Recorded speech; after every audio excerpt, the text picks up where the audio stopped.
ఇప్పుడు తెలంగాణలో ఎక్కడ చూసినా ఒక వ్యక్తి గురించి మాత్రం చర్చ జరుగుతూ ఉంది. అది ఏంటి అని అనుకుంటున్నారా? బీజేపీ ఎమ్మెల్యే గోషామాల్ నుంచి గెలిచినటువంటి రాజా సింగ్ గురించి. ఏదైతే మొన్న జరిగినటువంటి అధ్యక్షుల ఎన్నికల్లో రామచంద్రరావు అధ్యక్షతను పూర్తిగా వ్యతిరేకించి జూన్ 30వ తారీఖున కూడా అతను తన రాజీనామా లేఖను కిషన్ రెడ్డికి అందించడం జరిగింది. బీజేపీ జాతీయ ప్రధాన కార్యదర్శి అయినటువంటి అరుణ్ సింగ్ ఏదైతే దీన్ని పూర్తిగా పరిశీలించి తన రాజీనామా లేఖను ఆమోదింపడం చేసినని కూడా లేఖ ద్వారా రాజా సింగ్కు చెప్పడం జరిగింది. ఉన్నట్టుండి సొంత పార్టీ ఎమ్మెల్యే కనీసం ఎలాంటి సంప్రదింపులు జరపకుండా తన రాజీనామా సభ్యత్వాన్ని ఆమోదించడానికి వ్యతిరేక ఉన్నటువంటి కారణాలేంటి అనేది మనం ఇప్పుడు చర్చించుకునే ప్రయత్నం చేద్దాం.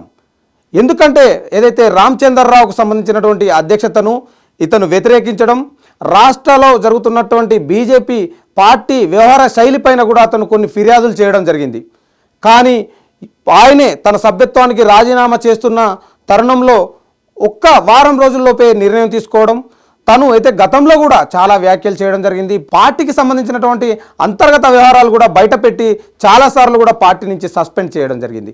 అయినా చాలాసార్లు పార్టీ ఉపేక్షించింది, కానీ ఇక ఉపేక్షించేది లేదని కూడా తేల్చి చెప్పేసి పార్టీ సభ్యత్వాన్ని కూడా రాజీనామాను ఆమోదింపజేయడం జరిగింది. బీజేపీ ప్రధాన కార్యదర్శి అయినటువంటి అరుణ్ సింగ్ ఏదైతే లేఖ ద్వారా రాజా సింగ్కు తన ఆమోదించబడ్డటువంటి రాజీనామాను కూడా ఆమోదించామని కూడా లేఖ ద్వారా చెప్పడం జరిగింది. మొత్తానికి ఆమోదం వెనక అసలు ఏం జరిగింది అనే దానిపై కూడా ఇప్పటికే తెలంగాణ రాష్ట్రంలో బీజేపీ అంతంత మాత్రగానే ఉన్నా ఇప్పుడు ఏదైతే వచ్చే ఎన్నికల్లో తాము గెలుస్తామన్న ధీమాతో ముందుకెళ్తున్న తరుణంలో సొంత పార్టీ ఎమ్మెల్యేను ఎందుకు రాజీనామా ఆమోదించారు, ఇవన్నీ కూడా వ్యవహారం చూస్తే, ఎందుకంటే గోషామహల్ నుంచి దాదాపు బీజేపీ అనేది పక్కన పెడితే హిందుత్వవాదిగా కూడా ఎప్పుడు గెలుస్తూ వచ్చాడు. ప్రజలతో ఉండుకుంటూ అక్కడ ఉన్నటువంటి ప్రధాన ప్రతిపక్షం ఏదైతే ఎంఐఎంతో పోటీపడి విజయం సాధించినటువంటి ఘనత అతను తెలంగాణ రాష్ట్రంతో పాటు దేశం వ్యాప్తంగా కూడా చర్చనీయాంశంగా మారిన అంశం. ఎందుకంటే పార్టీ కోసం కాదు, తన హిందుత్వ ధర్మం కోసం పనిచేస్తా, సనాతన ధర్మం నాకు ఎంతో ఇష్టం, నేను దానికోసం నేను శ్రీరామ భక్తుడిని అని కూడా చాలాసార్లు ప్రకటించడం జరిగింది. హిందుత్వం అంటే తన ప్రాణమైన ఇస్తా అని కూడా చేసిన వ్యాఖ్యలు కూడా చాలా ఉన్నాయి రాష్ట్రంలో. కానీ చాలాసార్లు మీడియా ముందుకు వచ్చి కూడా ఎంత పెద్ద వారినైనా వదిలిపెట్టే ప్రసక్తి లేదు, హిందుత్వం గురించి వ్యతిరేకంగా మాట్లాడితే అనే వ్యాఖ్యలు కూడా చేయడం జరిగింది. అలాంటి వ్యక్తిని బీజేపీ ఇప్పుడు తన సభ్యత్వాన్ని రాజీనామా చేసి ఇప్పుడు అసలు ఏం చేయబోతుంది? మొన్న ఏదైతే జూబ్లీహిల్స్లో ఉన్నటువంటి ఎమ్మెల్యే అనారోగ్య కారణాల రీత్యా మరణం చెందడం జరిగింది, మాగంటి గోపీనాథ్. ఇప్పుడు అక్కడ ఉప ఎన్నిక రాబోతుంది.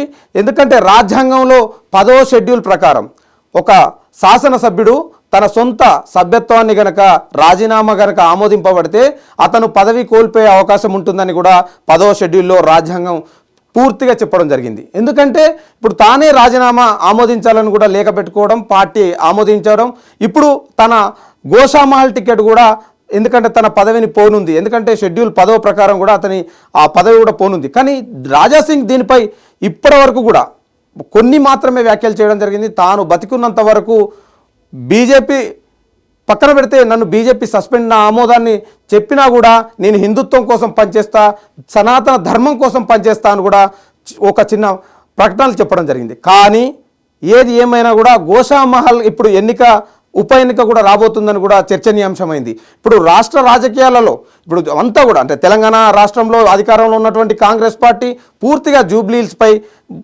ప్రచారం కావచ్చు, ఏదైతే అభ్యర్థుల ఎంపిక పూర్తిగా సన్నద్ధమైంది. మరికొద్ది రోజులలో ఎన్నిక జరగనుంది.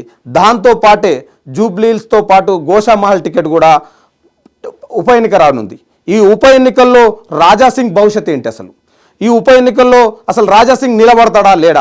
తన సత్తా ఏంటో చూపిస్తానే ఇదంతా కూడా చేశారా? ఎందుకంటే ఇప్పటివరకు కూడా చాలాసార్లు పార్టీకి సంబంధించినటువంటి అంశాల్లో, బీజేపీకి సంబంధించినటువంటి వ్యవహారాలలో కూడా చాలాసార్లు చెప్పినప్పటికీ కొన్నిసార్లు మందలించింది, కొన్నిసార్లు సంజాయిషి లెటర్ అడిగింది దీనికి సంబంధించి. ఇప్పుడు ఒకసారి పార్టీ సస్పెండ్ చేసిన తర్వాత మళ్ళీ తెలంగాణ రాష్ట్రంలో ఇలాంటి వ్యక్తి మనకు అవసరం లేదని ఢిల్లీ పెద్దలు నిర్ణయించారంటే పెద్ద కారణమయ్యే ఉండొచ్చు. అసలు దీనికి సంబంధించినటువంటి గోషామహల్కి సంబంధించినటువంటి రాజాసింగ్, ఈ రాజాసింగ్ ఇప్పుడు రాబోయే ఎన్నికలలో ఏ పార్టీ నుంచి నిలబడి గెలుస్తాడు? ఇండిపెండెంట్ నుంచి గెలుస్తాడా, లేదు అంటే బీఆర్ఎస్కి వెళ్తాడా? ఇవన్నీ కూడా ఇప్పుడు చర్చనీయాంశమైంది. దీంతో పాటు శివసేన ఏదైతే కొన్ని ఏండ్ల పాటు అన్నదమ్ములు కలవని పరిస్థితి మహారాష్ట్రలో, బాల్ ఠాక్రే ఉన్నన్ని రోజులు, తన తండ్రి బతికున్న రోజులు కూడా వాళ్ళిద్దరు అన్నదమ్ములు కలవలేకపోయారు. కానీ వారిద్దరితో కూడా రాజాసింగ్ మొన్న వెళ్ళి కలిసి మంతనాలు జరిపినటువంటి చర్చ. ఎందుకంటే హైదరాబాద్లో శివసేన సంబంధించినటువంటి నిలిస్తే ఇక్కడ గెలుస్తామన్న ధీమా రాజాసింగ్ లోపల కలిగిందా? వారిని కూడా సంప్రదించడం జరిగింది. కానీ ఇండిపెండెంట్గా గెలుస్తాడా? ఈ అన్నిటిపై కూడా తన భవిష్యత్తు అంటే చాలా ఊహాగానాలు కూడా వస్తున్నాయి. కొందరు ఏదైతే బీఆర్ఎస్ పార్టీకి వెళ్తారు, అదేవిధంగా కొందరు కాంగ్రెస్తో చర్చలు జరుపుతున్నారు. ఇవన్నీ కూడా ఊహాగానాలు మాత్రమే. కానీ తన భవిష్యత్తు ఏంటో నిర్ణయించుకునే సమయం కూడా వచ్చిందనుకొని ఇప్పుడు ఆ గోషామహల్పై అంటే శివసేనతో పొత్తు కలుస్తాడా, లేదంటే బీఆర్ఎస్తో పొత్తు కలుస్తాడా అన్న దానిపై, అంటే అధికారంలో ఉన్నటువంటి కాంగ్రెస్తో పొత్తు కలుస్తాడా, అసలు లేకుండా ఇవన్నీ కాకుండా కేవలం ఇండిపెండెంట్గానే గెలిచి తన సత్తా ఏంటో పార్టీ ఢిల్లీ పెద్దల బీజేపీ పెద్దలకు చూపించే అవకాశం ఉందా? ఇవన్నిటి దానిపై కూడా మొత్తానికి రాజాసింగ్ మాత్రం నిర్ణయం పట్ల మొత్తానికి ఆయన గ్రౌండ్ వర్క్ మాత్రం చేసుకుంటా ఉండు. ఈ ఉప ఎన్నికల్లో ఎలా నిలబడితే నేను గెలుస్తాను, ప్రజలు నా వెనక ఉన్నారు, నేను హిందుత్వం కోసం పోరాడతా, సనాతన ధర్మమే నా యొక్క మరణం ఉన్నంత వరకు నేను సనాతన ధర్మం కోసం పోరాడతా అన్న వ్యక్తి ఇప్పుడు పార్టీ పెద్దలను ఇతన్ని పక్కన పెట్టడం, పార్టీ ఆమోదించడం బీజేపీకి నష్టమా లేకపోతే లాభమా అన్న దానిపై కూడా ఇప్పుడు చర్చలు. ఒకవేళ ఇప్పుడు ఆ ఉప ఎన్నిక వస్తే బీజేపీ అభ్యర్థి అక్కడ ఎవరిని ఎన్నుకుంటారు, బీజేపీ అభ్యర్థి ఎవరిని నిలబెడతారు, వారిని రాజాసింగ్ని ఎదుర్కొనే సత్తా వారికి ఉంటుందా అన్న దానిపై కూడా చర్చ మొదలైంది. కానీ ఏదేమైనా మాత్రం మొత్తానికి తెలంగాణ రాష్ట్రంలో ఇటు జూబ్లీ హిల్స్ ఉప ఎన్నికతో పాటు గోషామహల్లో కూడా ఉప ఎన్నిక రానుంది. ఎందుకంటే పార్టీ ఇప్పటికే 10వ షెడ్యూల్ ప్రకారం ఏదైతే తన సొంతంగా రాజీనామా చేసిన తర్వాత సభ్యత్వంతో పాటు శాసనసభ పదవి కూడా రద్దయ్యే అవకాశం ఉంది. కాబట్టి ఇది దాదాపు రాబోయే ఉప ఎన్నికల్లో మాత్రం గోషామహల్ కూడా ఉప ఎన్నిక రానుంది. కానీ తన భవిష్యత్తు మాత్రం నిర్ణయించుకునే సమయం కూడా వచ్చింది. ఎందుకంటే బీజేపీకి సంబంధించినటువంటి ఈ అంశంలో తన రాజీనామాను ఆమోదించినటువంటి బీజేపీ పార్టీ అంటే తనకు కనీసం అధ్యక్ష పదవిలో సంబంధించినటువంటి కనీసం నా సలహా కూడా తీసుకునే పరిస్థితి, కనీసం అవకాశం ఇవ్వకుండా కూడా ఇలా చేశారని కూడా తను బహిరంగంగానే కూడా వచ్చి ఏదైతే కిషన్ రెడ్డికి తన రాజీనామా పత్రాన్ని ఇవ్వడం, ఏదైతే బీజేపీ జాతీయ ప్రధాన కార్యదర్శి అరుణ్ సింగ్ దాన్ని ఆమోదించడం, ఏదైతే జేపీ నడ్డా ఆదేశాల అనుసారం కూడా ఈ అన్ని చర్యలు తీసుకున్నారని కూడా తెలుస్తూ ఉంది. మొత్తానికి మాత్రం తన భవిష్యత్తు నిర్ణయానికి అన్నిట్లో మొత్తానికి బీఆర్ఎస్కు వెళ్తున్నారు అంటే బీఆర్ఎస్కు మరికొద్ది రోజులు అంటే కొత్త పార్టీ పెట్టబోతున్నాడని కూడా రాజాసింగ్ కొన్ని సార్లు కూడా వెలువడుతున్నాయి. కానీ ఇప్పటివరకు అధికారికంగా ఏ ఒక్క దానికి ముందుకొచ్చి కూడా చెప్పని పరిస్థితి. తాను ఒక ప్రణాళికాబద్ధంగా వెళ్తాడు. గోషామహల్తో పాటు రాష్ట్ర వ్యాప్తంగా ఏదైతే ధర్మం కోసం, హిందూ ధర్మం కోసం, సనాతన ధర్మం కోసం కావచ్చు, అదేవిధంగా హిందుత్వం కోసం పోరాడతా అన్న వ్యక్తిపై ఇలాంటి చర్యలు తీసుకోవడం ఏంటి అన్నది ఇప్పుడు చర్చనీయాంశంలో భాగం. కానీ ఈ మొత్తానికి గోషామహల్తో పాటు అతను తెలంగాణ తెలుగు రాష్ట్రాలతో పాటు అందరికీ సుపరిచితుడు. ఎందుకంటే తాను స్టార్ క్యాంపెయిన్గా కూడా చేయడం జరిగింది. చాలా చోట్ల తన నియోజకవర్గంతో పాటు నిర్మల్, నిజామాబాద్, ఆదిలాబాద్లో కూడా కొన్ని సీట్లలో క్యాంపెయిన్ చేయడం, కరీంనగర్ కూడా రావడం, రాజాసింగ్కు కొన్ని స్టార్ క్యాంపెయినర్ కూడా ఇవ్వడం జరిగింది. గతంలో కూడా తన ప్రభావం ఉండే చోట్ల మొత్తం కూడా వెళ్ళి ప్రచారం చేయడం జరిగింది. కానీ ఇప్పుడు తన భవిష్యత్ ఏంటి, తన నిర్ణయం ఏంటి అన్న దానిపై తన సొంత నిర్ణయాలతో ముందుకెళ్లే అవకాశం ఉంది. దానికి సంబంధించి మొత్తానికి మాత్రం శివసేన పార్టీతో ఎక్కువగా వారు ఈ మధ్యలో కలిసి వస్తున్నారని కూడా తెలుస్తూ ఉంది.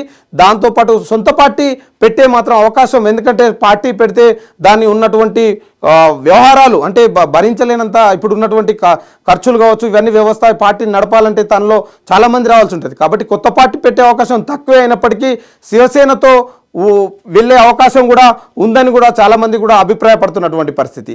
కానీ ఈ అన్నిటి వ్యవహారాలలో మాత్రం ఇప్పుడు తెలంగాణ రాష్ట్రంలో గోషామహల్ టికెట్ సీటుపై కూడా ఎందుకంటే రాజకీయ వర్గంగా చర్చనీయాంశమైంది. తాను రాజీనామా ఆమోదించడం ఇప్పుడు జరగబోయే పరిస్థితులు ఎలా ఉండబోతాయి, ఎందుకంటే ఇప్పటికే జూబ్లీహిల్స్ టికెట్తో ఉప ఎన్నిక రానున్న నేపథ్యంలో దాంతోపాటు ఇటు గోషామాల్ టికెట్ కూడా వస్తుందని భావిస్తున్నారు.